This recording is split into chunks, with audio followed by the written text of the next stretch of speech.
అనకాపల్లి జిల్లా మునగపాక మండలంలో భారీ మద్యం పట్టుబడింది. మద్యం తరలిస్తున్నారనే పక్కా సమాచారంతో ప్లాన్ ప్రకారం సోమలింగంపల్లెం గ్రామంలో గడ్డెమేటలో దాచిన సుమారు 60 లక్షల రూపాయలకు పైగా విలువ చేసే అక్రమ మద్యం స్వాధీనం చేసుకున్నారు.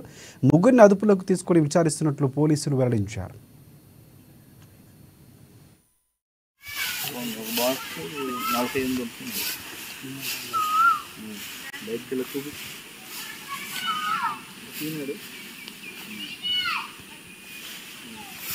ఎలక్షన్ నోటిఫికేషన్ వచ్చిన తర్వాత గౌరవ డీసీపీ శ్రీ రాజేంద్రనాథ్ రెడ్డి గారు మరియు విశాఖపట్నం రేంజ్ డిఐజీ విశాల బున్ని గారు, మా అనకాపల్లి జిల్లా ఎస్పీ మురళీకృష్ణ గారి ఆదేశాల ప్రకారము ఈ యొక్క అక్రమ మద్యము, అదే విధంగా లిక్కరు, మనీ మూవ్మెంట్ పైన ఎలక్షన్ సందర్భంగా గట్టి నిఘా పెట్టడం జరిగింది.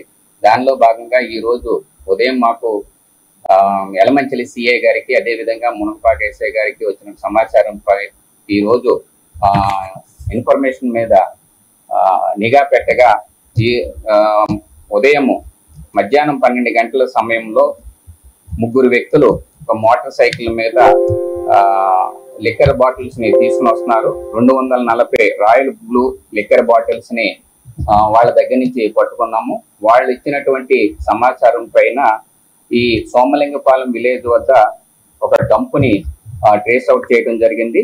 ఆ డంపులో సుమారు దాదాపుగా